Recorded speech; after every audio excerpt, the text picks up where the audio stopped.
gente tem aí um momento aí acelerado de digitalização das empresas, né, e do mercado como um todo, pós, né, esse momento de pandemia, acelerou muito isso, mas a gente já vem avançando nisso aqui no Brasil há alguns anos. Eu acho que os últimos 10 anos foram bastante relevantes, sendo que esses últimos 3, 4 anos, até mesmo antes da pandemia, a gente teve uma aceleração muito grande, principalmente no surgimento de startups que trouxeram contribuições significativas aí para o nosso dia a dia, né? Seja como pessoa física ou como pessoa jurídica, né? Empresas. Então, o advento aí do marco legal trouxe já uma contribuição muito grande. Eu acho que é um reflexo desse movimento do mercado, né? Trouxe uma contribuição já muito grande. Acredito que tem ainda bastante desafio, bastante coisa ainda a ser desenvolvida, ser mudada, né? Ser facilitada para a gente ter um ambiente ainda mais propício, mas, sem dúvida nenhuma, a gente conseguiu ter um avanço grande frente ao que a gente vinha desenvolvendo alguns anos atrás, né? Comecei a atuar nessa área aí tem um pouco mais de 20 anos, então, até mesmo dentro da PUC do Rio de Janeiro, na incubadora, e é um cenário completamente diferente do que a gente vê hoje, né? Então, acho que a gente tem que aproveitar esse momento agora, dessa década agora, em que a gente está recebendo muito investimento estrangeiro, né? Porque, de fato, essas empresas digitais com base tecnológica, elas têm um potencial não só, né, de gerar o desenvolvimento econômico, como ter um impacto grande aí na questão do emprego, né? A gente tem aí uma demanda muito grande de profissionais de tecnologia nessas empresas, e a nossa formação aqui no Brasil ainda está muito aquém do que a gente precisa. Então, assim, se por um lado a gente tem um cenário de desemprego em vários setores, nessa área é o contrário. A gente tem aí, estima-se aí que uma abertura de mais de 50 mil vagas imediatas na área de tecnologia, né? Para programadores de software, cientistas de dados, analistas de dados. Então, é realmente uma oportunidade muito grande do Brasil se posicionar nesse caminho e aproveitar esse desenvolvimento que, aparentemente, só tende a aumentar, né? Não tem nada que indique que a gente vai ter um retrocesso nesse sentido.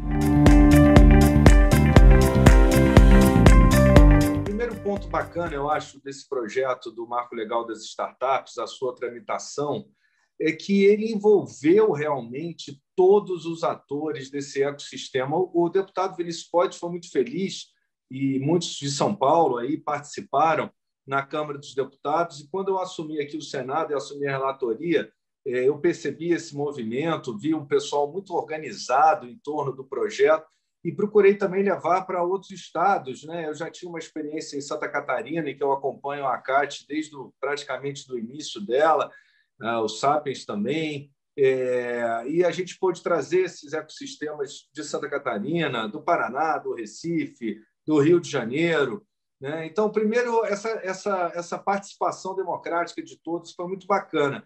E isso era um ponto que até meu irmão tem uma empresa de tecnologia em Santa Catarina, e ele já falava para mim, antes do ser relator do projeto, da dificuldade, como é que ele, lá na empresa dele, tem postos de trabalho há 4 anos que não são preenchidos, né? Empresas, outras, Santa Catarina, tem muito mais, centenas, às vezes, né, que não conseguem preencher, e esse é um alerta realmente muito bem colocado pelo Rafael. Eu acho assim, a gente começa no Brasil as coisas meio no atropelo, né? Se a gente for observar, o mercado, o ecossistema das startups, ele se forma no Brasil e ele passa a ter alcance, inclusive, mundial, antes mesmo da gente ter um marco legal, né? Então, as primeiras dificuldades aí, sem dúvida, foram para os investidores, para os empreendedores, para os anjos, né? De conseguir desenvolver esse ecossistema fora, né, de um marco legal que não existia, e aproveitando certamente aí um pouco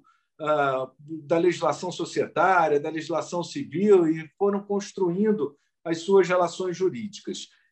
Aí vem um marco legal que vem regular aí melhor o sistema, atendendo, acredito, aí grande parte dos anseios. Sei que alguns a gente não pôde avançar, aí uma política tributária do governo que prejudicou, poderia ser melhor, mas a luta continua, como eu digo. Eu acho que esse é um primeiro passo. A gente tem hoje um arcabouço legal que dá uma segurança jurídica maior para o investidor.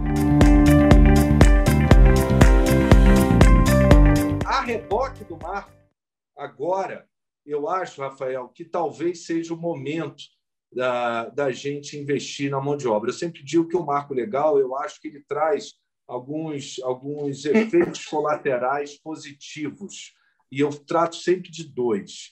O primeiro é na questão urbana das cidades, desenvolvimento urbano, que, se você for ver nas cidades que desenvolveram seus hubs tecnológicos, seus hubs startups, eles trouxeram para as cidades de positivo também um desenvolvimento urbano no seu entorno. E o segundo é justamente a questão da capacitação da mão de obra, que eu trato também como um efeito colateral do marco positivo.